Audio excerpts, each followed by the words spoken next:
Reminder, please use your microphones. Roll call, Carrie, please. Burns, Yes. Chartran, Here. King, Yes. Hulser, Here. LaChose, Here. Lehman, Here. Mowerhand, Here. Mosier, Here. Osborne, Here. Dahlhoff. Here. Please stand for the invocation and pledge. We meet to serve our community, to use our resources wisely and well, to represent all members of our community fairly, to make decisions that promote the common good. We recognize our responsibility to the past and future and the rights and needs of both individuals and community. As trusted servants, we seek blessings on our deliberations and on our efforts here today. May we act wisely and well. Please turn to the pledge. Pledge allegiance to the flag of the United States of America and to the republic for which it stands, one nation, under God, indivisible, with liberty and justice for all.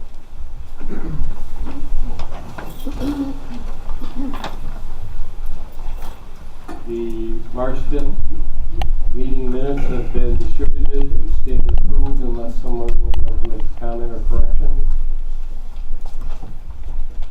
Report of the Finance and Rules Committee per Rule 6. Carrie? The Finance and Rules Committee has met. They recommend to waive the rules to act upon late resolutions this evening. Motion, Brian, second by John.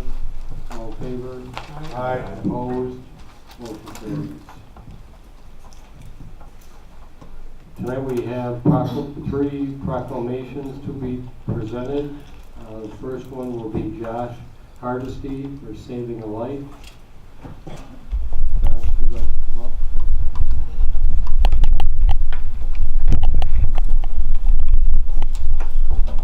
Proclamation to commend Josh Hardesty. He is a New York State court officer at the Lewis County Courthouse, as well as a longtime lifeguard. While running along the Barge Canal in Rome on March 24, 2019, he noticed that a young boy had broken through the ice about 25 yards from shore. Josh immediately went to his aid, timely summing up the situation to realize the attempts by an officer to coax the youth out of the water were unsuccessful because the ice kept breaking away. Upon learning that the boy could not swim and had ceased making any forward progress, Josh got into the water, breaking ice while making his way toward the boy. With assistance from the other officer who threw him a long stick, Josh reached the boy and was able to pull him through the ice back to shore. He tended the boy until the Rome police and EMS responders arrived a short time later to assume his care. We wish to recognize Josh Hardesty for his quick, beneficent, and selfless response and credit him for enhancing a good outcome for the young boy by acting above and beyond with measures that may very well have saved his life. The conscientious actions of Josh Hardesty incite pride in us all and set an example for like-minded citizens to aspire. Therefore, on behalf of the Lewis County Board of Legislators, I, Chairman Dahlhoff, hereby record our recognition for the courageous and selfless response by Josh Hardesty. Thank you.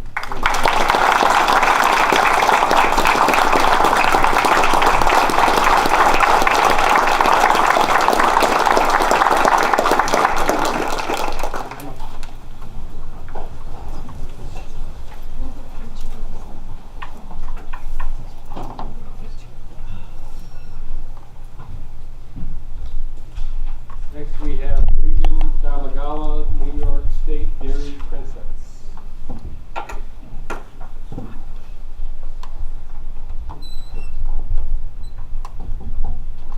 Proclamation and recognition of Regan Damagala. As the daughter of a Port Lyden dairy farmer, Regan vied for and was named as Lewis County Dairy Princess in April of 2018. Her poise and knowledge of the dairy industry, coupled with her apparent communication skills, are traits that distinguished her as the cream of the crop from a field of 22 contestants and earned her the title of New York State Dairy Princess. Regan's personal experience and continued commitment to her family's farm has affected great appreciation for the long hours and hard work of those in the industry, while evoking gratification for dairy farmers. Regan has a natural way of connecting with dairy producers and consumers alike by speaking with conviction about the important role of dairy farmers and associated products, making her the perfect industry advocate. Mindful of how our dependence upon dairy farmers, while simultaneously recognizing their cultural and economic contributions, Regan's speaking engagements and efforts to urge residents to think, buy, and stay local are certain to positively impact our region. The title of New York State Dairy Princess most befits Regan in recognition of her work ethic and loyalty to her community, which exemplify qualities to which our youth should aspire. On behalf of the Lewis County Board of Legislators, we hereby congratulate and report our confidence that Regan Damigala will aptly assume her expanded role as she continues to promote the dairy industry by sharing her knowledge to educate residents throughout the state of New York.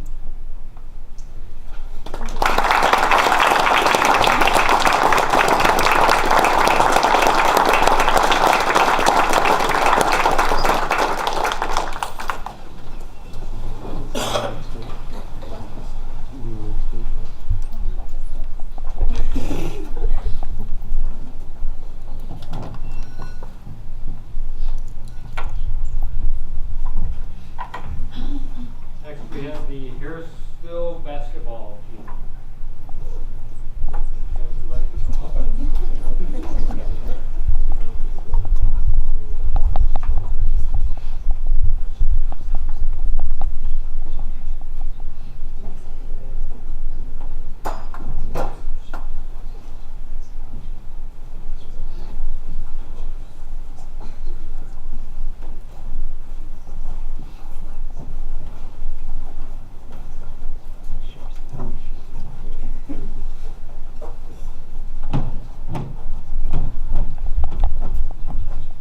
Proclamation commending Harrisville Central School varsity boys basketball team. The 2018-2019 Harrisville Central School varsity boys basketball team was victorious over Oppenheim, Ephrata, St. Johnsville by a score of 67-54 to attain the school's first ever New York State Class B boys basketball championship on March 17, 2019 in Binghamton. Whereas the team finished their regular season with a distinguished record of 24 wins, 6 losses. Peyton Schmidt, Nathan Schmidt, Matthias Dute, Bill Manera, don't hold it against me if I say it. Nolan Perot, Nicola Granolik, Jaden Sullivan, Dalton Church, Adam Lamziski, Nathan Woodward, Matthew Allen, Scott Roberts, Foster Neely, and Christian Butler deserve the commendations bestowed upon them from the Harrisville School District. Peyton Schmidt was named the MVP of the championship game, but each member is recognized for contributing their best and credited for executing the necessary prevailing adjustments. The state championship is the culmination of their collective commitment and team spirit for trying what it takes to accomplish such a feat. The Lewis County Board of Legislators wishes to join the coaches, managers, school administration, and the entire Harrisville community to express our pride and admiration for the Harrisville Central School varsity boys basketball team for their exemplary achievement of winning the 2019 New York State Class B basketball championship. In honor thereof, I, Lauren Stahlhoff, as chairman, and on behalf of the Lewis County Board of Legislators, do hereby record our recognition of the distinguished record and accomplishment of the Harrisville Central School boys varsity basketball team.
open that seat up just for you. All right.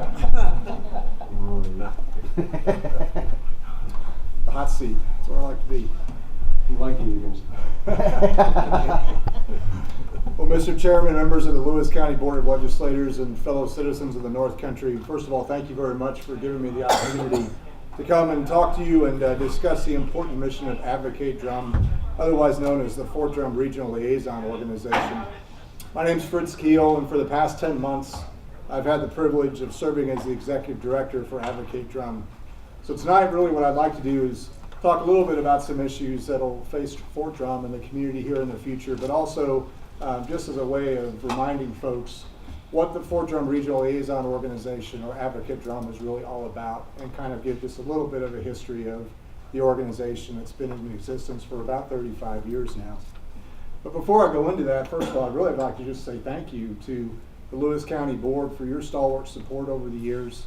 The recent $5,000 membership contribution that you've given to us has allowed us to continue this important work to ensure that Fort Drum maintains its prominence in the North Country and also serves the citizens here in Lewis County for many years to come. As I mentioned, we've been around for about 35 years, and during that time we've really enjoyed a strong bond with our Army and the North Country community. It is a truly unique organization. Advocate Drum exists to foster the relationship between Fort Drum and the North Country, to mediate when conflicting interests materialize, and then to continually advocate at all levels for Fort Drum, the soldiers, civilians, and families who serve there. That mission really becomes especially important during times of base realignment and closure activities, otherwise known as a BRAC. That mission requires us to maintain constant engagement in order to protect Fort Drum from those future BRAC rounds or any troop strength reductions. So as I mentioned, just a little bit of a brief history. So back in the fall of 1984, Fort Drum was designated as the home of the Army's newest light infantry division. And later on in 1985, the 10th Mountain Division was reactivated right here at Fort Drum, New York. This decision made it necessary to rapidly develop and implement plans that would expand the infrastructure, build new housing in the surrounding communities, expand the available health care access, and grow the school districts that would educate the children of the soldiers and families who would shortly arrive. During that period, the citizens of the counties to be directly impacted by the location of the division at Fort Drum organized to form what was called the Fort Drum Steering Council. The general purpose of the council was really to be a platform for informed discussion and also to be the first point of contact between the military and civilian communities in order to facilitate those expansion requirements. The council was supposed to disband, and when it was determined that its planning role was no longer necessary, and the sunset for that council was set to be September of 1990. However, after the council ended, the civilian and military communities in the Fort Drum area felt that a follow-on organization was necessary in order to keep the lines of communication open between them. Recognizing that various organizations and agencies, both on base and within the communities, have almost daily contact on specific issues and programs, a requirement emerged for an organization to serve as a point of contact for those issues that transcend the specific mission of any one community or agency in either the civilian or the military communities. So therefore, the Fort Drum Regional Liaison Organization was formed to foster that strong positive communication that enhances the interrelationships between the military and the civilian residents of the Fort Drum region. The FDRLO, as it was called, now known as Advocate Drum, has been supporting the post in the 10th Mountain Division ever since. When the Army made the decision to grow the post back in 2005 and add the 3rd Brigade combat team, Advocate Drum was instrumental in bringing developers to the table to again expand the available housing, ensure that essential services were in place to support the growth in soldiers and family members, and also to steer opportunities throughout the North Country for business growth that would attract service members to the region and enhance their overall quality of life. During multiple base realignment and closure actions, Advocate Drum has served as a voice for the greater North Country community and as an advocate for Fort Drum to protect it from troop cuts that would be detrimental to the entire region. In 2005, Advocate Drum was essential in securing funding to expand the railhead on post due to increased mission requirements. That state-funded upgrade increased the railhead's capacity from 145 to 245 rail cars. And what that meant is that they had a much more rapid deployment capability because of that expansion that allowed them to load 5 trains a week instead of previously only 3. Now here we are 14 years later, and because of, again, increased throughput and mission requirements, we're continuing to work with our local, state, and federally elected officials to expand those same lines in order to meet the increased demand. Advocate Drum was also heavily involved in securing the $50 million in state funding to support the construction of the I-781 interconnector between I-81 and the main gate. Because during that background in 2005, it was determined that there needed to be a direct line of access between Fort Drum and Interstate 81. More recently, here in 2013 and 15, Fort Drum again faced uncertain times as the Army reduced its end strength, at one time threatening to potentially cut some 16,000 soldiers from Fort Drum and the North Country. Advocate Drum again came to the front lines of the battle and organized a day of presentations, a listening session, and a huge support rally at Jefferson Community College. The organization didn't focus on the negative aspects of the cuts, but rather focused on what the community brings to the table in terms of its tremendous support for the soldiers of Fort Drum and the 10th Mountain Division, and what Fort Drum does for the entire community. Unlike other installations, Fort Drum relies on our community hospitals and schools for health care and education services, and the community has equally benefited from the increase in available health services, expanded course offerings, and cultural diversity in our schools. We planned and choreographed a day that allowed us not just to tell the representatives from Washington, D.C., but to show them just how closely our communities are truly integrated into one that can no longer be distinguished as separate. We took them to Indian River School, and we showed them the expanded course offerings and other programs that the local districts have developed to support the needs of a more culturally diverse student population. We took them over to Samaritan Medical Center and showed them just how our Army doctors and nurses integrate with our civilian medical providers and provide a standard of care for our North Country community and the military service members and their families like no other. We showed them that our military and civilian communities are so interwoven that pulling any one string would unravel the entire area. And the results of that effort are clear. Fort Drum came out of that round relatively unscathed, with really no loss of jobs at all. Our efforts don't just benefit Fort Drum. They serve a much larger purpose for the entire North Country community. One recent example is our education survey that we launched last fall. The purpose of that was really to put some meat on the bone of the anecdotal response when families were asked how they felt about North Country schools. And overwhelmingly, they said that they liked them, that they thought that they were really great places for their children to learn and to thrive. But there wasn't any scientific data to back that up. So we launched this survey last fall, and as we get the results and are able to compile them, we'll have that statistical information that'll give us the basis of support that'll show that our education system is strong in the North Country. And just as importantly, if there are any gaps, we have the opportunity to begin to mitigate those now in anticipation of a future BRAC whenever it may come. Another thing that we do is our annual economic impact report, which incorporates both the direct and indirect impacts that Fort Drum has on the North Country community. This past year in 2018, we saw an 18% increase over 2017 in total impact, with a regional economic impact this year of $1.9 billion and over 25,500 jobs. $70 million and more than 1,100 jobs, which represents 10% of the workforce, belongs right here in Lewis County. Finally, we serve to tell the story of the North Country and Fort Drum from the community perspective. This year, we get to tell that story on a national scale, as the North Country was selected as one of 5 communities across the nation to be recognized as a great American defense community. We look forward to celebrating this recognition with you at our Regional Armed Forces Day Parade on May 18th in Watertown, and sharing our story with America at the Association of Defense Communities National Summit in Washington, D.C. in June. So you might be asking yourself, why does this matter? Why is this important? It's important because of the simple fact that having an installation like Fort Drum in our community is a privilege, not a right. We must never become complacent and believe for a moment that a base realignment and closure action would not happen here. Instead, we must be constantly engaged with Fort Drum and our local, state, and federally elected officials to ensure that we are ready when the next round of troop cuts occurs. Advocate Drum has been that voice and subject matter expert with boots on the ground knowledge to arm decision makers with facts when making these kinds of recommendations. We are planned, positioned, and proven, ready when called upon to advocate for Fort Drum and the entire North Country community. From my own perspective, as a 26-year veteran of the United States Army with 2 tours here at Fort Drum with the 10th Mountain Division, I can personally attest to the incredible support that the North Country and Lewis County has for our soldiers. My first impressions of New York State and the North Country were formed right here in Lewis County, just up the road and across the Black River in Casterland.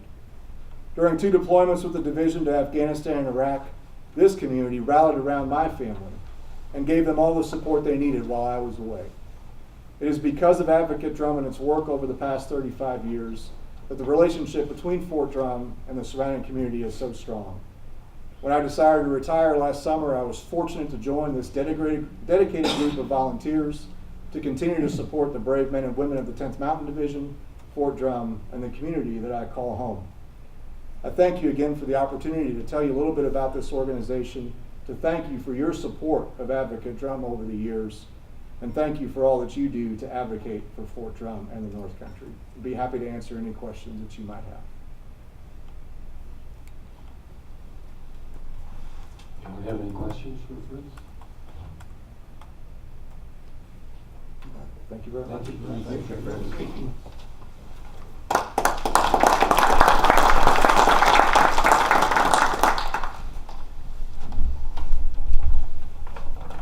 Now open the public hearing for comments on the New York State CDBG Housing Assistance Grant application. Frank, do you have a? Yes, we have a section of the document that we have to read to the public so they have an understanding of what they may want to comment on with the application that we'll be submitting.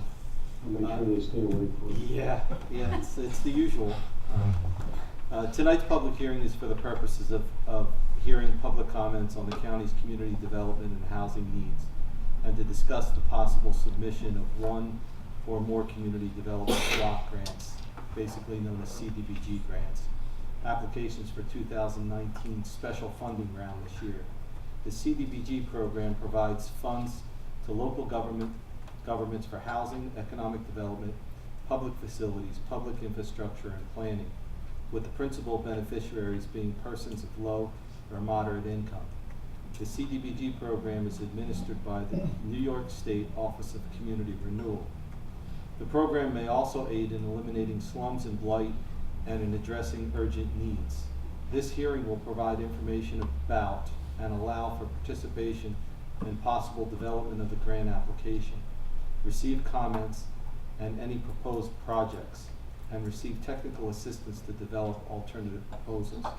This hearing is being conducted in compliance with the requirements of the Housing and Community Development Act of 1974 as amended.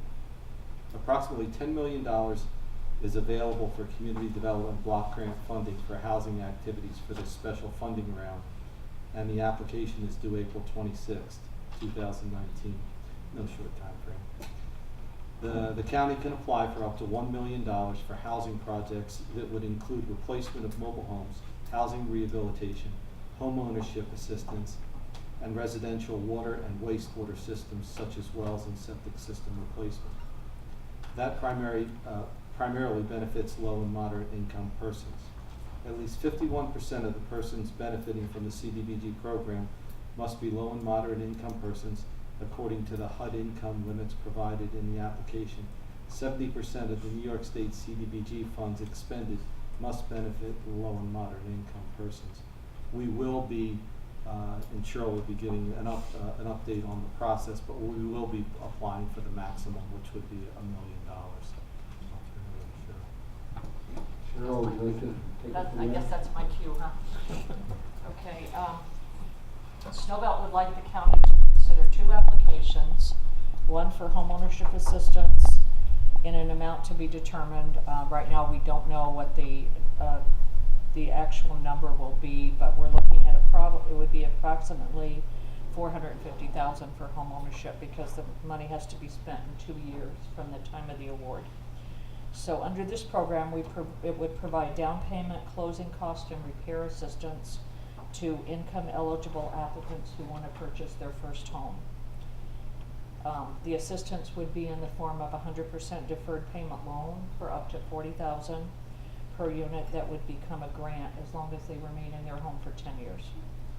It must be an existing single-family home or modular home, and it can be anywhere in the county.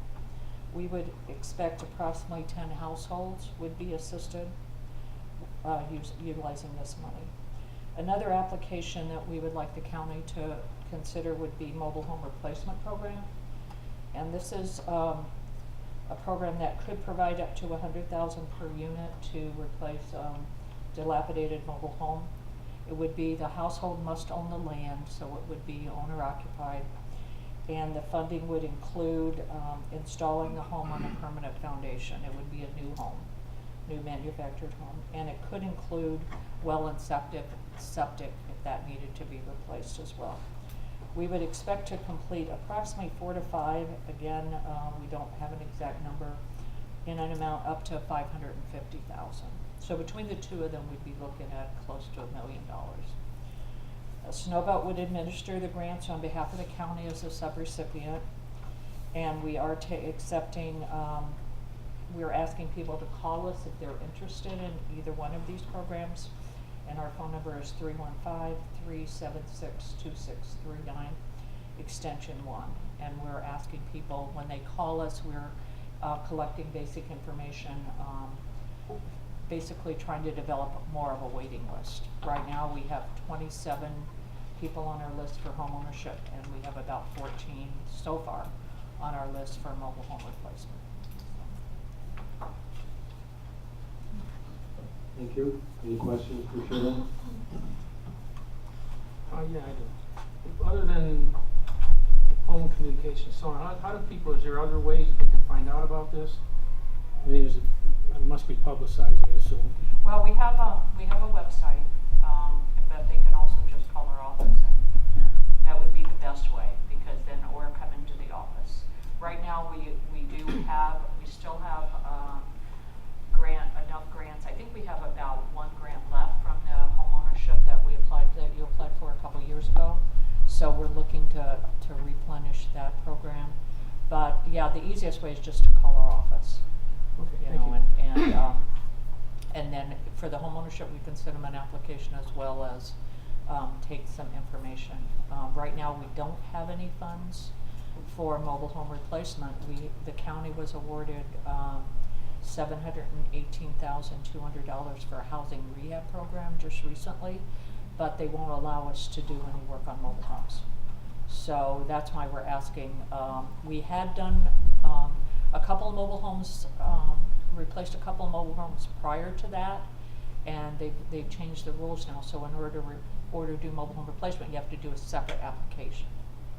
So, you know, the last one we did, it was about $80,000, I think. By the time you got done with, you know, we had to do a well, we had to do permanent foundation. You have to install it on permanent foundations now. So by the time we did the demolition, bought the unit, did the well, it was about close to $80,000. Thank you. Thank you, Cheryl. We move to presentation of communications and notices. Terry? New York State Assembly Minority Leader Brian Kolb acknowledged receipt and applauded the board's initiatives to oppose state legislation with respect to firearms and the governor's amendment to shift state AIM funding for towns and villages onto counties. Real Property Tax Director Candy Aiken and County Treasurer Patricia O'Brien have approved a corrected tax roll application for Lance Clemens.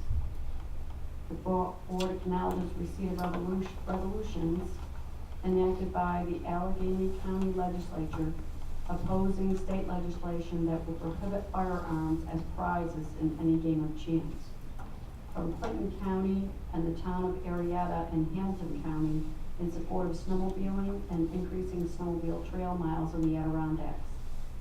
From Madison County Legislature urging the governor and state legislature to address the lack of cellular phone coverage for all New York residents and visitors. From the Schoharie County Legislature urging the state to fund all costs associated with implementing voting reforms. From Cattaraugus and Madison County Legislatures opposing the executive state budget shifting the cost of aid and incentives to municipalities onto counties. And from the Seneca County Legislature opposing state legislation that would expand the scope and definition of public work activities to require contractors to pay prevailing wages and benefits for any projects that receive state money or tax breaks from IDAs. That concludes. Thank you. Reports of county officers and departments. Legislators have received copies of the Treasurer's March report and the first quarter bed tax report, the March Highway and Solid Waste audit reports, minutes of the March Youth Bureau Advisory Board meeting, as well as the 2018 annual report of the Soil and Water Conservation District. And that concludes reports. Thank you. Reports of standing committees. Brian, would you like to start with Finance and Rules Committee, please? Thank you, Mr. Chairman. First, I have two motions. I have a motion to approve the general liability insurance renewal package with Eastern Shore Associates through NYMER for the period of 4/5/2019 to April 6, 2020 for a total premium of $204,671.07. Moved by Brian, second by Ron. Discussion? All in favor? Aye. Opposed? And Carries. second motion is to authorize County Attorney Joan McNichol to refill the Assistant County Attorney position effective immediately. Moved by Brian, second by Gary. Discussion? All in favor? Aye. Opposed? Carries. Okay, and with that, there's a late resolution. Joan has already interviewed the individuals for that, so there's a late resolution on that. And all of you should have received an email from Joan updating you on that this afternoon. So we can discuss that more when the resolution comes up. As far as our Finance and Rules Committee, Ryan gave us a quick report on our finances. Patty was sick at the time, so Ryan took over her position for today.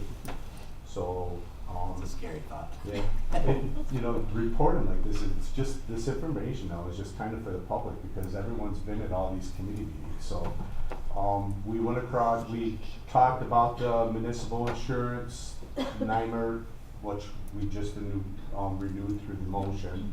We went through some health insurance policy, or health insurance changes. We had 3 proposals on that, on the change on that.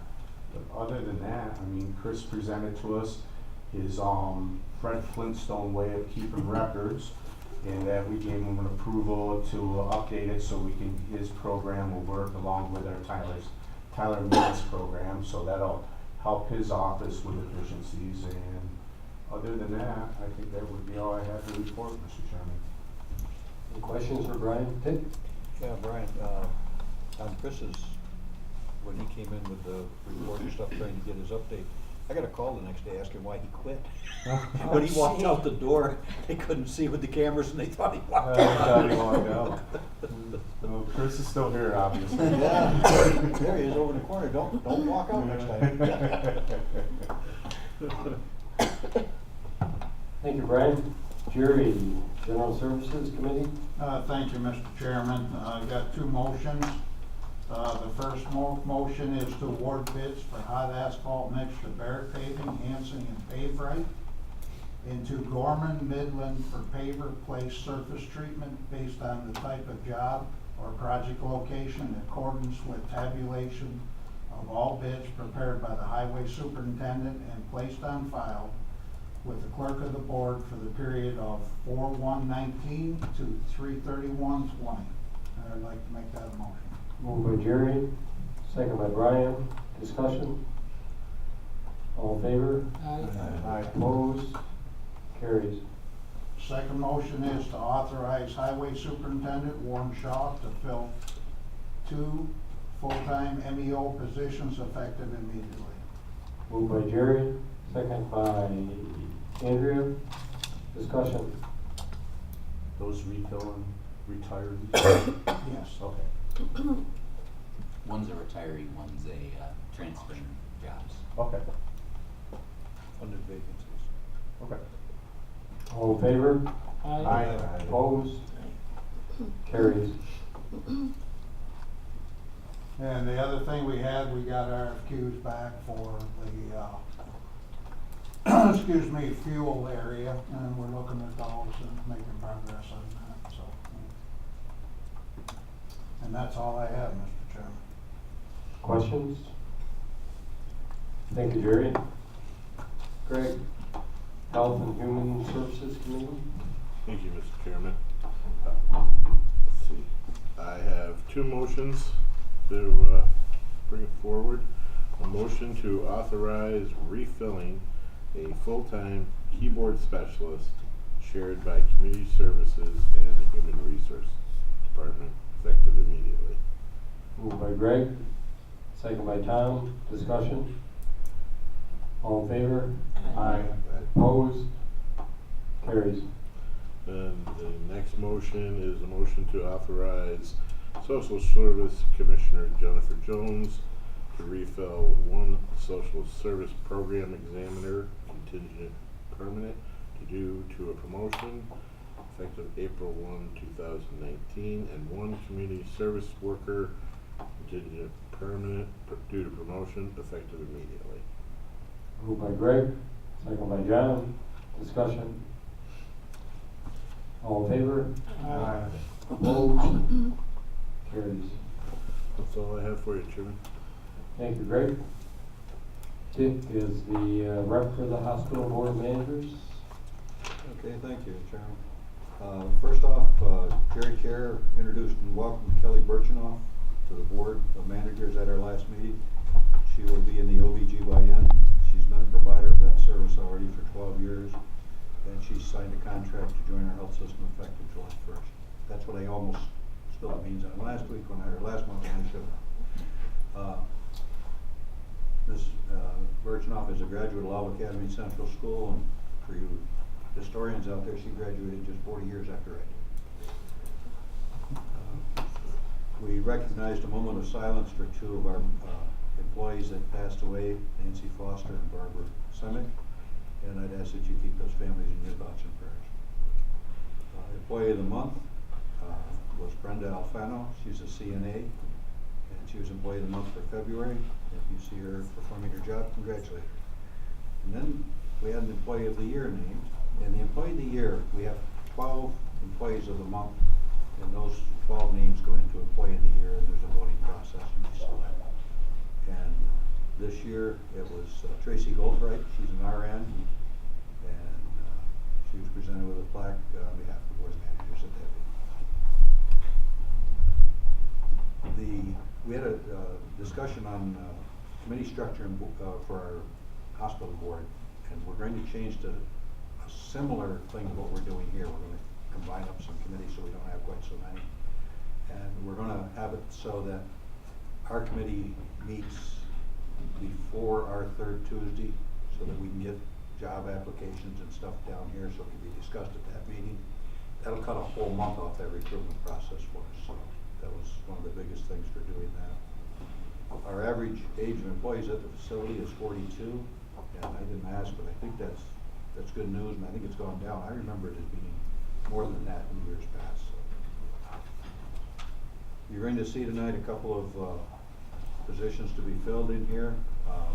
We had some folks go to some other hospitals and take a look, and we're asking to create 4 unit helper position cards and 4 part-time unit helper position cards, and we're going to do that by eliminating some CNA position cards.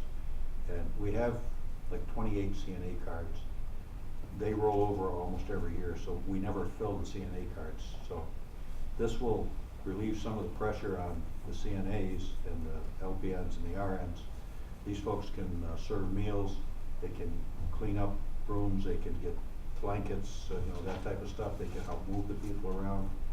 So, and it has a positive effect on our budget because we're able to hire them in at minimum wage salary rate. So you'll see those motions later on. We've talked before, but we're looking at providing a gym membership for employees and using the excess funds in our $4.6 million fund where we will pay up to $200 the cost of a gym membership for employees. This is a nationwide endeavor, and the goal there is to have your employees become healthier and therefore lowering your health care. Additionally, it was announced that there'd be a 2% premium increase for the PPO plans, but the hybrid plan and the high deductible plan will stay at the same. There'd be no increase in those. And two other things, we're introducing some central scheduling. This has been an ongoing for quite a while. It'll relieve some congestion in the family provider offices. We're going to start with Harrisville, Copenhagen, roll it out to Beaver River, and then we will start with the in-house hospital family practice later on. But it has a lot of positives for people. Hopefully it'll shorten up their time to get an appointment and be seen. And then we've got a mobile mammography unit that's going to be made available and come around here from SUNY Upstate. So it's nice the state's trying to compete with us local hospitals here and cut into some of our share of the market and what have you. So we would encourage everybody to continue to use the mobile or the mammography at Lewis County General Hospital. It's state of the art. We've got great people that run that. Everybody that I've talked to that goes there has really appreciated it. They saved a friend of mine's life a couple of years ago by discovering a tumor in the very early stages. Barring any questions, that's my report. Questions for Nick? Nick, do you have any luck recruiting any of them nurses for the old folks home there? The LPN, the RNs, Yeah. LPNs. Jerry, I've got to ask you to help with that. We're in the process, so there isn't an immediate turnaround yet. It takes anywhere from probably 6 to 12 weeks. Oh, okay. Once you get the applications, you identify, they're accepted, and then they go through the drug screening, criminal background checks. Oh, very good, thank you. That's it. Thank you, Dick. County manager report, Ryan? Thank you, Mr. Chairman. On 12/59, on the last day of March, the state passed their 2019-2020 annual budget.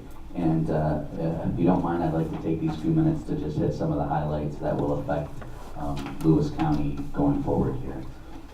There's a couple good things in the budget. They repealed the sales tax exemption for ESCOs, which are gas and electric companies. So that should, according to NISAC's calculations, yield about $46 million to counties in additional sales tax. So if you take our share, how we traditionally shake out in sales tax, that should be around $75,000 in the plus for us. So that's a good thing. The other good thing in the budget is the Internet Marketplace Fairness Act, which counties have been advocating for quite a while. This levels the playing field and makes internet online sales companies collect sales tax that gets distributed back out to the counties. So for the state of New York to counties, that should be about $175 million. Our share would be about $288,000. So that's another, good thing that will add to our revenue. And there are some not so good things.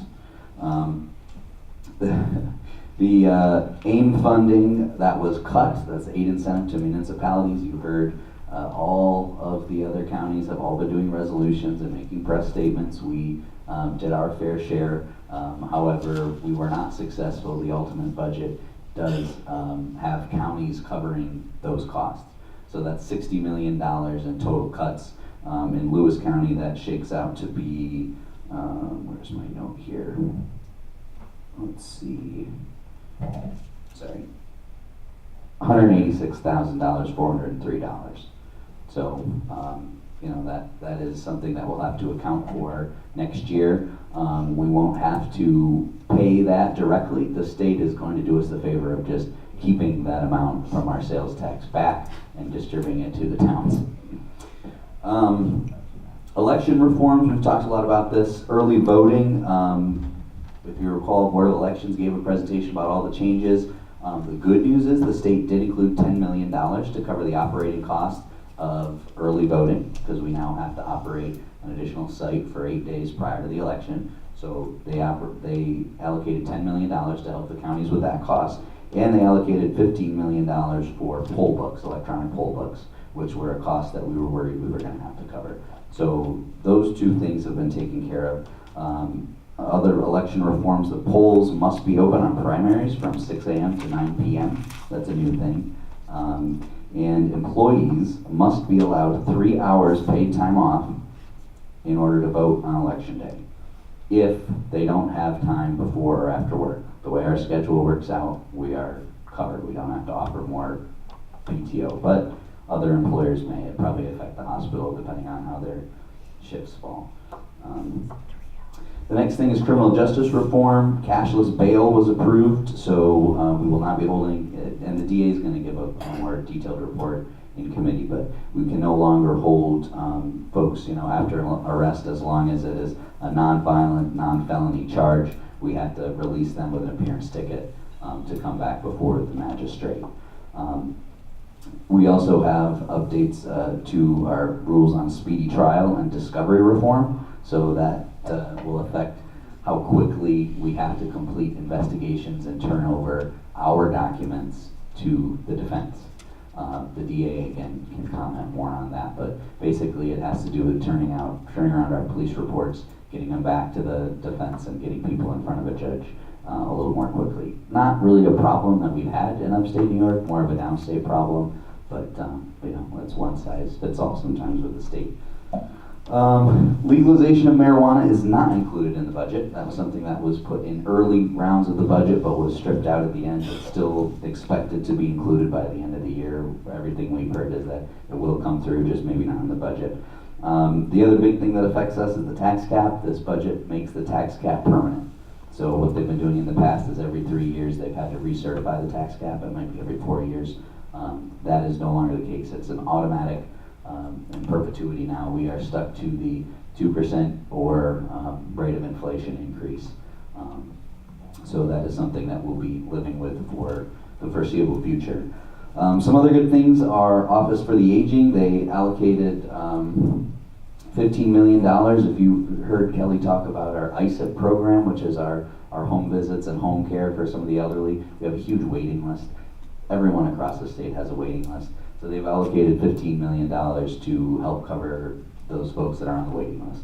So hopefully we can get that moving along a little bit. They also created a private pay for OFA. So right now, if you are not income eligible, you can't participate in some of our programs that Office for the Aging offers. They're creating an avenue so that even the folks that don't have a need per se can still participate by paying their own way, which was certainly a good thing, so that all seniors can, have a place to go. Some notes on agriculture. The state expanded the workforce retention credit. Something that will affect Lewis County in particular is because they expanded that credit to Christmas tree farms, which, if you didn't know, Lewis County is the second largest producer of Christmas trees in New York State. And that's $500 credit per employee. They also included $33 million for local agricultural initiatives and $20 million for non-source point pollution, working with a lot of the projects that Soil and Water and Cornell Cooperative have done with the manure retention and that type of thing. Let's see, raise the age. They allocated another $100 million for that. Obviously, they see the cost continuing to rise as we expand that to 17-year-olds this year. Early intervention, that's the program run by Public Health. They added another $173 million for that. Let's see. There's a tax credit included now for companies that hire people who have completed drug rehab training. So that might incentivize folks that have gone through rehab to find a place in the job market. They allocated $10 million for a medical marijuana program to expand that footprint in New York State. The other one that affects our budget is extreme weather reimbursement. Last year, well actually this year, we were planning on receiving $241,000. That has been stripped from the budget. So that is directly out of the pocket of our highway department, $241,000 that we are not going to be able to spend this year unless it is stuck back into the state's capital budget. So they've done the operating budget, now they're working on the capital budget. The Highway Association, Superintendent Association, and some other folks are pushing to try to get that extreme weather reimbursement put back into the capital budget. But for us, that is about 2.5 miles of road that we cannot, that we would not be able to pave this year, that we were counting on basically paving. And then the last thing is the prevailing wage. We talked a lot about that with any public money spent for economic development would have to, those projects would have to have prevailing wages on them. That was taken out of the budget, so that did not happen. So that was something that the IDA was concerned about, and some of the local contractors. I mean, we have a lot of grants that flow into Lewis County, and not all the time is that attached to prevailing wage, especially if you think about our pilot programs.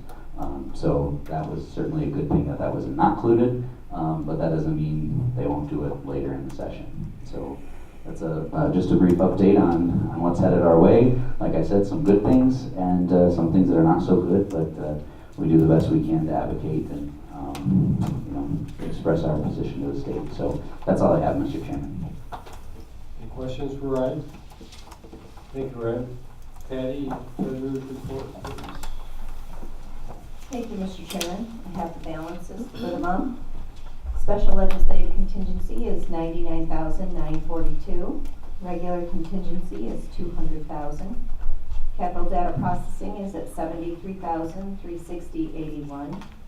Capital equipment, highway share is $113,623.71. County share $478,909.47. Sales tax to date $1,101,701.79. A little behind last year, but still respectable, and I think we'll be well above budget.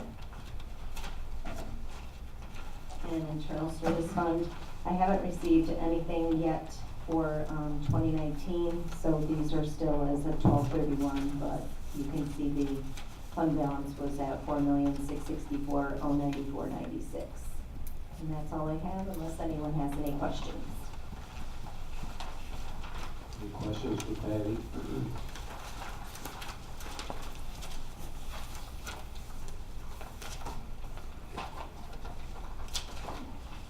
Report of the Finance and Rules Committee per Rule 7, Terry, please.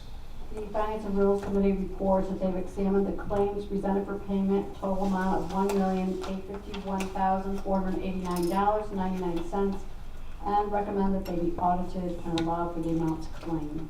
Signed by the entire committee. Need a motion? Made by Brian, second by Ron. Discussion? All in favor? Aye. Opposed? Carried. Resolution 92 is auditing and allowing the claims in the amount of $1,851,489.99. Moved by Gary, second by Dick. Discussion? Roll call, Patty, please. Burns, Yes. Chartrand, Yes. King, Yes. Colzer, Yes. LaShokes, Yes. Lehman, Yes. Mowerhand, Yes. Mosier, Yes. Osborne, Yes. Dahlhoff. Yes. Supporting and adopting the legal arguments of the amicus brief by the state of Louisiana, similarly situated for inclusion in said brief to be filed in the matter of the New York State Rifle and Pistol Association, the City of New York, State of New York, currently pending before the U.S. Supreme Court. Moved by Gary, second by Ron. Discussion? All in favor? Aye. Opposed? Carried. To transfer funds, buildings and grounds. Moved by Andrea, second by Tom. Discussion? All in favor? Aye. Opposed? Carries. To appropriate funds, community services. Moved by Jerry, second by Ron. Discussion? All in favor? Aye. Opposed? Carries. To appoint member to Community Mental Health, Developmental Disabilities, and Alcoholism Services Board. Moved by Randy, second by John. Discussion? All in favor? Opposed? Carries. Authorizing purchase agreement between the county and Lewis County Board of Elections and Dominion Voting Systems Corporation for purchase of 30 voting system machines. Moved by Dick, second by Ron. Discussion? All in favor? Opposed? Carries. Authorizing update and revisions to Lewis County Comprehensive Emergency Management Plan. Moved by Ryan, second by Andrea. Discussion? All in favor? Opposed? Carries. To authorize changes to health insurance premiums and other incentives under the Lewis County Health Insurance Plan. Moved by Brian, second by Randy. Discussion? This is the PPO, It is the 2% one we increase discussed the community. that I disagree with. Yeah. Yep. That would be the one. Well, we've got our $4.66 million in the fund where we can't touch for anything else. So let's just keep putting more money in somewhere we can't bring it back out. This makes no sense. That's why it's here in front of us for all 10 of us to vote on, Greg, Yep. so. Well, I'm just stating my facts. Yeah, that's fine. You're allowed to do that just like that. That's for sure. All in favor? Aye. Opposed? Opposed. Do you want to recuse yourself, or you participate in the program? No, I do not. Okay. Sorry? Show Greg opposed. Well, if they're gonna recuse, then Brian better Yeah, I have to recuse. recuse myself, you're right. Okay. So I have to. No, I don't recuse myself. participate. Okay. Motion carries. Authorizing shared services agreement between the county and New York State Department of Transportation for road maintenance. Moved by Ron, second by Tom. Discussion? All in favor? Aye. Opposed? Carries. To appropriate funds, machinery. Moved by Andrea, second by Jerry. Discussion? All in favor? Aye. Opposed? Carries. Authorizing software and support maintenance agreement with Catalog and Commerce Solutions on behalf of the Human Resource Civil Service Department. Moved by Jerry, or Brian, sorry, second by Jerry. Discussion? This is one that Chris likes? Yes. Okay.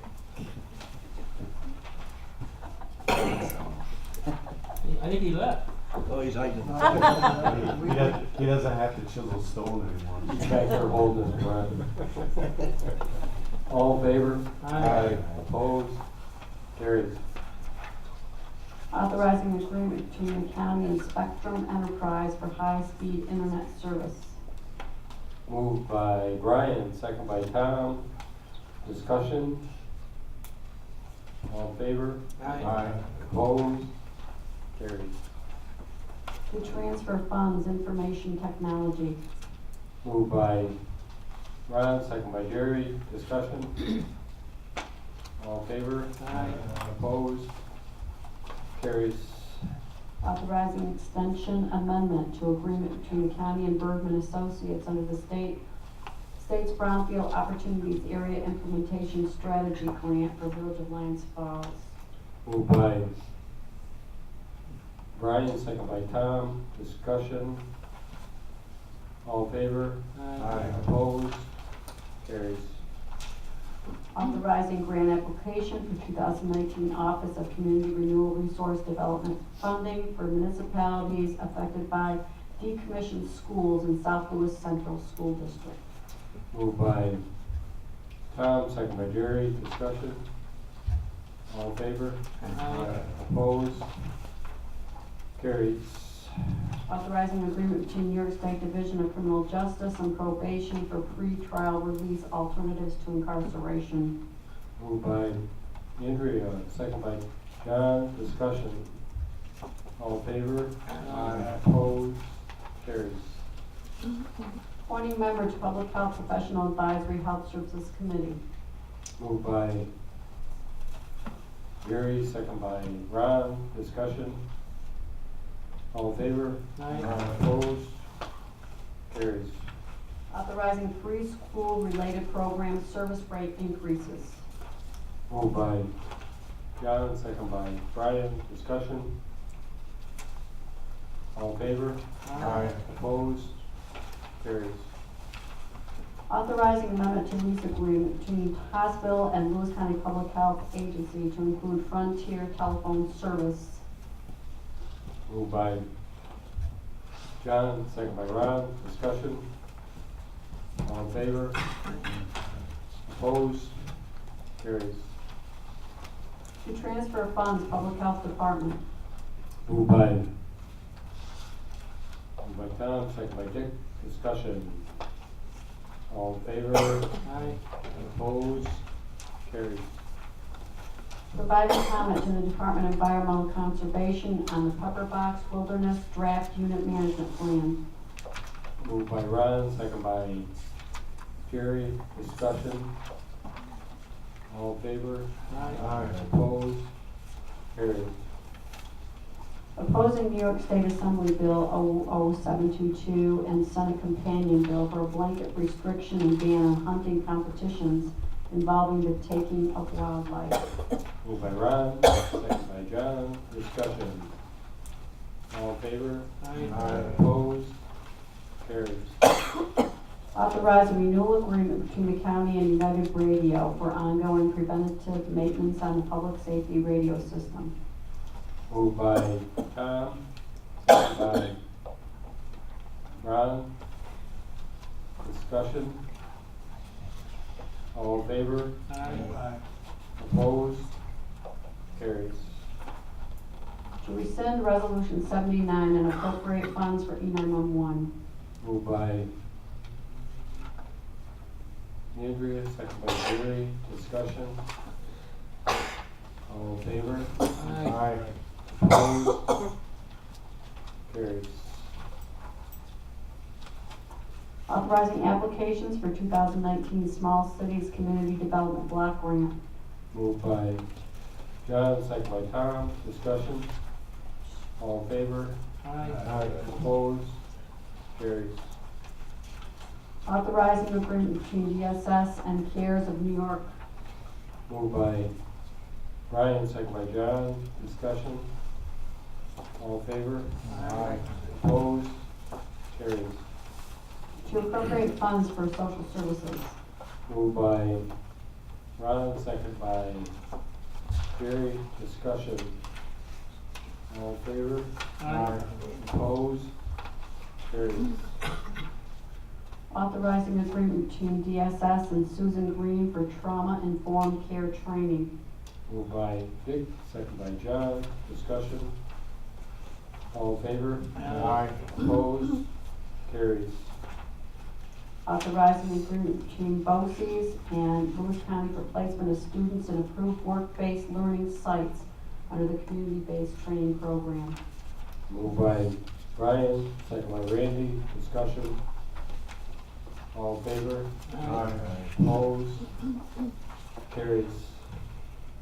Directing Lewis County General Hospital to reimburse penalties imposed upon the self-insurance plan for late submission reports. Moved by Brian, second by Tom, discussion. All in favor? Opposed? Carries.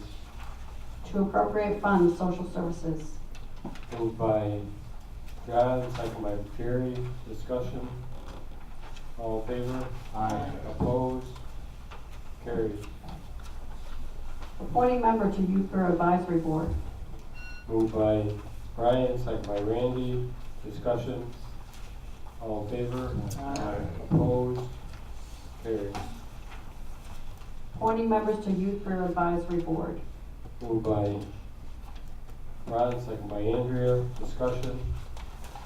All in favor? Aye. Opposed? Carried. Resolution 125, to authorize closing a portion of West Road in the town of Turin during the snort run. Moved by Ron, second by Gary. Discussion. All in favor? Aye. Opposed? Carries. To amend Hold it. Okay. No, wait till she's done, after Terry's done. Okay. Go ahead. To amend compensation plan with reference to law department and to authorize hiring new assistant county attorney. Moved by Ron, second by Brian. Discussion. All in favor? Aye. Opposed? Carries. What was the deposition of resolution 120, Terry? For some reason I lost track of that. There's a cooperative educational services and community-based training program. That's for some students with, No, some BOCES. did we read it and vote on it and pass it? Yes. Yes, we did. Yeah, that's Yes, the we note. did. Okay. That's Yep. I missed it. Back to the public hearing for the CDBG grant. Is there anyone here who'd like to make a comment on that? If not, we will close the public hearing. Do we have any other business? Executive section personnel. Okay. Do you want me to read the proclamation? Let's, Jerry? can we do the proclamations first and then go ahead, Jerry. Proclamation for children are vital to our state's future success, prosperity, and quality of life, as well as being our most vulnerable assets. All children deserve to have the safe, stable, nurturing homes and communities they need to foster their healthy growth and development. Child abuse and neglect is a community responsibility affecting both the current and future quality of life of the community. Communities that provide parents with the social support, knowledge of parenting, and child development and concrete resources they need to cope with stress and nurture their children to ensure that all children grow to their full potential. Effective child abuse prevention strategies succeed because of partnerships created among citizens, human service agencies, faith communities, healthcare providers, civic organizations, law enforcement agencies, and the business community. Now therefore, I, Chairman Dahlhoff, of the Lewis County Board of Legislators, hereby proclaim April 2019 as Child Abuse Prevention Month and call upon all citizens, community agencies, faith groups, medical facilities, elected leaders, and businesses to increase their participation in our efforts to support families, thereby preventing child abuse and strengthening the communities that we live in. That is the one. And then we have a Fair Housing Month proclamation. April marks the anniversary of the passage of the Fair Housing Act of '68, which sought to eliminate discrimination in housing opportunities and to affirmatively further housing choices for all Americans. The ongoing struggle for dignity and housing opportunity for all is not the exclusive province of the federal government.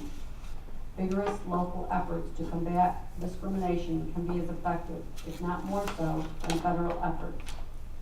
Illegal barriers to equal opportunity in housing, no matter how subtle, diminish the rights of all.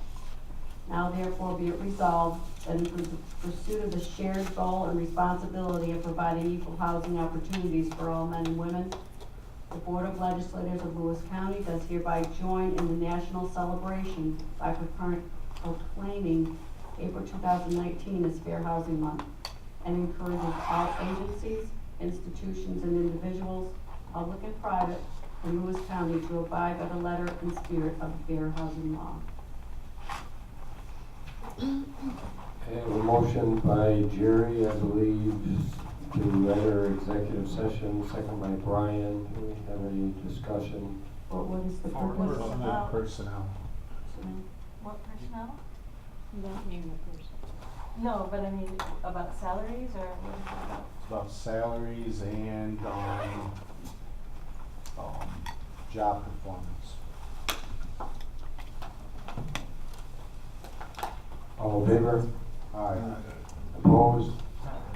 We'll take a 5-minute break and then we'll come back for executive session.